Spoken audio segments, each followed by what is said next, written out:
থাকতো। তো যাই হোক, তখন জিলিং উইর হাত ধরে তাকে বলে যে যা কিছু হয়ে যাক না কেন, আমি সবসময় তোমার পাশে থাকবো, তোমাকে সাপোর্ট করব। উই বলে যে আমি সবসময় ভাবতাম আমি চাঁদের একটা দশা, কিন্তু আসলে বাস্তবে আমি কিছুই ছিলাম না, আমি একজন নির্লজ্জ চোর ছাড়া আর কিছুই না। এই কথা বলে ওই কান্না করতে থাকে। তখন জিলিং তাকে সান্ত্বনা দেয় আর তাকে বলে যে আমি সবসময় তোমার পাশে থাকবো, তুমি চিন্তা করো না। তো এই সবকিছুর পরে জিলিং ওইকে জিজ্ঞাসা করে যে কিন্তু তুমি এই সত্যটা জানলে কিভাবে, যে ওই গল্পতে আসলে কি লেখা আছে বা মুলং কি লিখেছিল, বা তোমার আর ওয়াংয়ানের এই স্মৃতি সম্পর্কে তুমি এই সত্যটা জানলে কিভাবে? তার মানে তুমি অবশ্যই এমন কোনো একটা কিছুর মধ্যে দিয়ে গিয়েছো যেটা আমাদের অজানা। এটাতে ওই বলে যে কারণ আমি এই পরিস্থিতির মধ্যে দিয়ে এর আগেও গিয়েছি। চ্যাটারিন, এই খরা বা তোমাদের এই ঘটনাগুলো শুধু একবার নয়, দুইবার নয়, 10 বারও নয়, এই পরিস্থিতিগুলো দিয়ে আমি অসংখ্য বার গিয়েছি। তখন ওই জিলিংকে সব ঘটনা খুলে বলতে থাকে।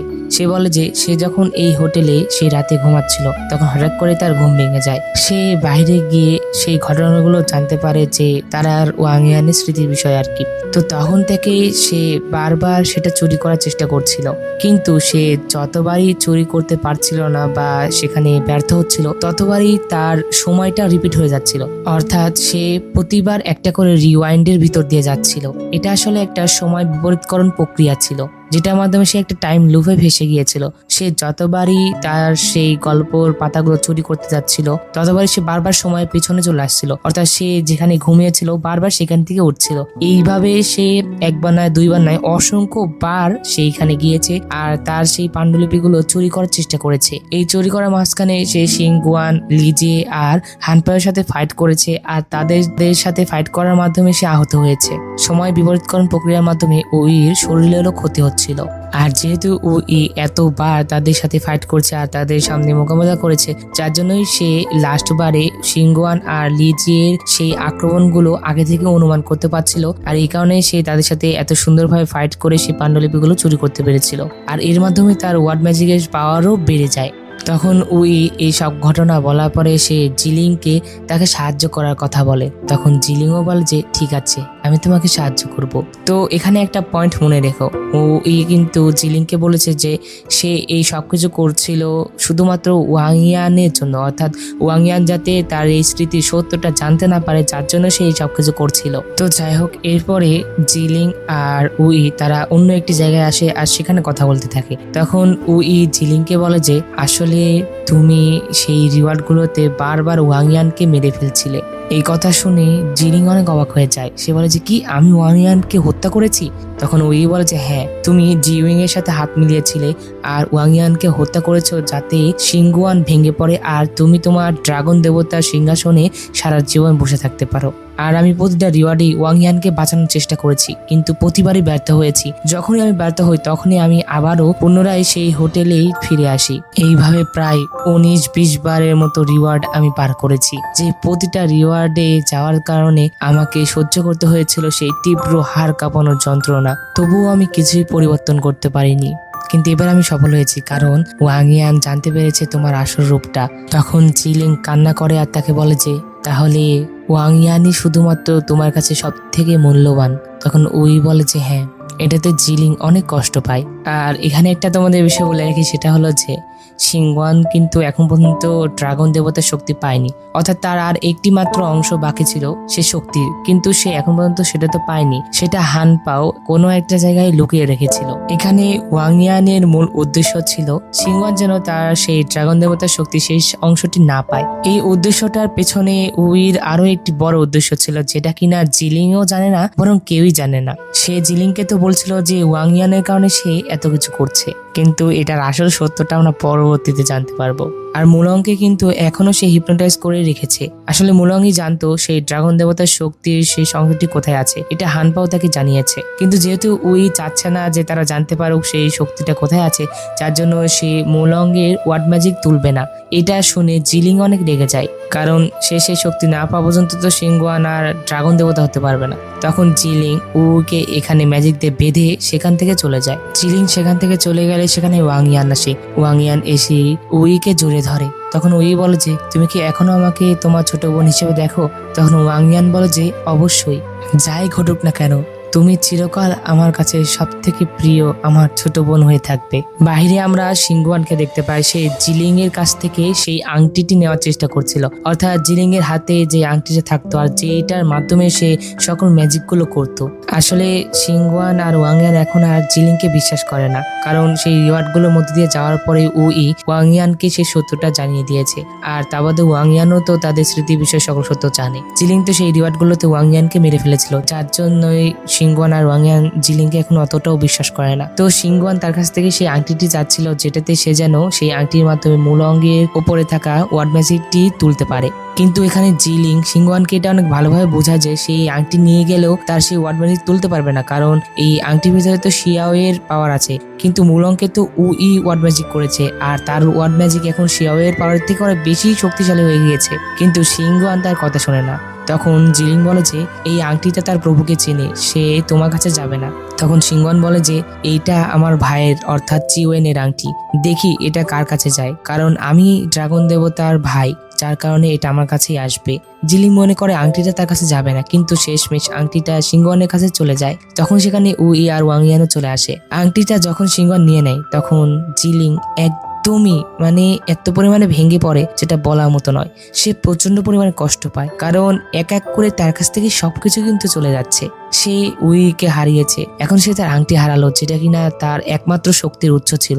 এক পর্যায়ে সে সবকিছুই হারাবে, কারণ যখন সিংগুয়ান ড্রাগন হয়ে যাবে তখন তো তাকে কেউ আর সম্মানও করবে না, সে আর ড্রাগন দেবতাও থাকবে না। এসব ভেবে সে অনেক কষ্ট পাচ্ছিল। অন্যদিকে উই কিন্তু শুরু থেকে এখন পর্যন্ত শুধুমাত্র জিলিং এর বিরুদ্ধেই দাঁড়াচ্ছে। এটার পিছনে একটা কারণ আছে, যেটা আমরা পরবর্তীতে জানতে পারবো।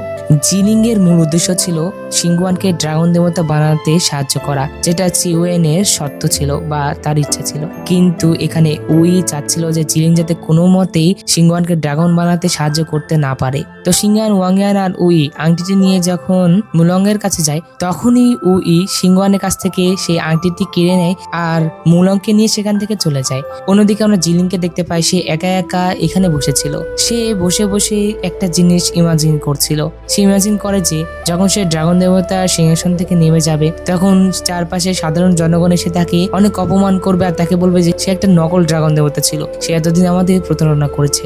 আর এগুলা দেখে চিওয়েন সহ্য করতে পারে না, সে অনেক জোরে চিৎকার করতে থাকে আর পাগল হয়ে যায়। তো সে যখন এগুলো ইমাজিন করছিল, তখনই আমরা দেখতে পাই যে জিলিং এর ভিতর থেকে আরো একটি জিলিং বের হয়। কিন্তু সেখানে যখনই বাইজে আসে, তখনই সেই জিলিংটা আবারও জিলিং এর ভিতরে ঢুকে পড়ে। তখনই জিলিং এর জ্ঞান ফিরে আসে। তার জ্ঞান ফিরলে সে বাইজেকে দেখতে পায়। তখন সে তাকে জিজ্ঞাসা করে যে এটা কি ছিল। তখন বাইজে বলে যে তার নাম ছিল জিসান, একে লোন স্কেলও বলা হয়। তোমার নামের মতোই তার প্রথম নাম জি, আর এই জি বলতে একাকিত্বকে বোঝায়। আসলে এই জিসান তোমার একাকিত্ব থেকে সৃষ্টি হয়েছে, অর্থাৎ তুমি যে শুরু থেকে এখন মধ্যে যত হতাশা আর একাকিত্বের মধ্যে ভুগছিলে, সেখান থেকে তাকে তৈরি করেছে। আর সে অবশেষে একটি ডেমনে পরিণত হয়েছে। তার মানে এখন তোমার একাকিত্বটা অনেক বেশি বেড়ে গিয়েছে। আসলে জিলিং শত শত বছর ধরে এই সিলিং সেক্টে একা একা জীবন কাটাচ্ছে এবং সে বাইরেও যেতে পারতো না। সে সব সময় এক জায়গায় এইভাবে বসে থাকতো। এইভাবেই দিনের পর দিন কেটে গিয়েছে, যার কারণে সে নিজেকে অনেক একা ফিল করতো আর অনেক হতাশায় ডুবে থাকতো। আর তার এই সমস্ত হতাশাগুলোই এই জিসানকে তৈরি করেছে। তখন বাইজে আরো বলে যে তোমার কি মনে আছে যে ওই তোমার কাছে আসলে বারবার একটা কথা বলতো যে তোমার শরীর থেকে অনেক সুগন্ধ আসছে আর এটা অনেক বিশেষ। ড্রাগনের হাড়, ড্রাগনের লালা, ড্রাগনের রক্ত এবং ড্রাগনের আঁশ, এই সবগুলোতে একটি সুগন্ধ আছে। লোন স্কেল মূলত এক প্রকার ড্রাগনের আঁশ বা তোমার একাকিত্বের উপর ভর করে বেঁচে থাকে, যার কারণে তার একটি নিজস্ব গন্ধ রয়েছে আর তার গন্ধটাও মানুষকে বিষণ্ণ করে তোলে। বাইজে যখন এই কথা বলে, তখন জিলিং উইর একটা কথা মনে করে। উই তাকে বলেছিল যে তোমার এই গন্ধটা অনেক বিশেষ, কিন্তু এটা পেলে না মনে হয় যে হৃদয়ে একটা শূন্যতা বা বেদনা রেখে যায়, যেন অনেক ফুলে ভরা একটা ভ্যালি অথচ জনমানব শূন্য। আসলে এই সুগন্ধটা লোন স্কেলের ছিল, অর্থাৎ জিসানের।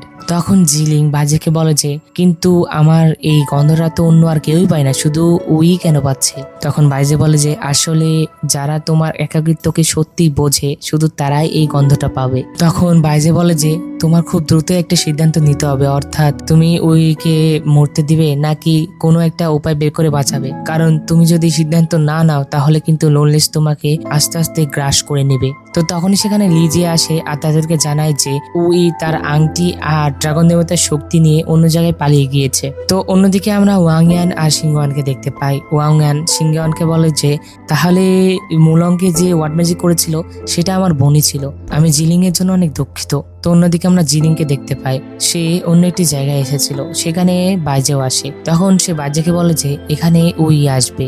তখন বাইজে বলে যে কি সে সত্যি আসবে? তখন জিলিং বলে যে আসলে আমি একটা স্বপ্ন দেখেছিলাম, সেই স্বপ্নে আমিও ছিলাম। তো তখন আমরা তার সেই স্বপ্ন দেখতে পাই। আমাদের দেখানো হয় যে জিলিং মারা যাচ্ছিল, তখন উই অনেক কান্না করছিল। অন্যদিকে ওয়াংয়ান সিংহওয়ানকে বলছিল যে আমিও জিলিং এর মতো একটি স্বপ্ন দেখেছি, যে স্বপ্নে তুমি জিলিং এর দ্বারা নিয়ন্ত্রিত হচ্ছিলে আর ড্রাগন দেবতার সমস্ত শক্তি সংগ্রহ করার পরে জিউইং তোমাকে দিয়ে জিউয়েনকে হত্যা করার প্ররোচিত করেছিল, আর এটাতে জিউইংকে জিলিং সাহায্য করছিল, যার জন্য জিলিং বিশ্বাসযোগ্য নয়। এই কথা শুনে সিংহওয়ান বলে যে কিন্তু আমি তাকে জিউয়েনের স্মৃতিতে দেখেছি, তার চোখ দুটো একদম স্ফটিকের মতো স্বচ্ছ, সকল প্রকার কুলসত্তা থেকে সে মুক্ত ছিল। আমি এটা বিশ্বাস করতে পারি না যে সে ড্রাগন দেবতার সিংহাসনে লোভ করে, কারণ তা না হলে সেই ডবল ফ্লাওয়ার হান্টার গুলো তার সাথ দিত না, এমনকি বাইজে তার সাথ দিত না। যাই হোক, এখানেই এই পর্বটি শেষ হয়ে যায়। তো বন্ধুরা, ড্রামাটি তোমাদের কাছে কেমন লেগেছে তা অবশ্যই কমেন্ট করে জানিয়ে দিও, আর এই ভিডিওটি কোন অংশটি সব থেকে বেশি ভালো লেগেছে তা অবশ্যই কমেন্ট করে জানিয়ে দাও। ভিডিওটি ভালো লেগে থাকলে অবশ্যই একটি লাইক করে দাও, আর আমার চ্যানেল নতুন হয়ে থাকলে চ্যানেলটি সাবস্ক্রাইব করে পাশে থাকা বেল বাটনটি অলে ক্লিক করে দাও, যাতে পরবর্তী ভিডিও নোটিফিকেশন সবার আগে তোমার কাছে পৌঁছে যায়। তো দেখা হচ্ছে পরবর্তী এক্সপ্লেনে। সে পর্যন্ত আল্লাহ তাআলা তোমার ভালো রাখুক, সুস্থ রাখুক এই কামনা করে আজকের ভিডিও এখানে শেষ করছি। চাই চিয়ান।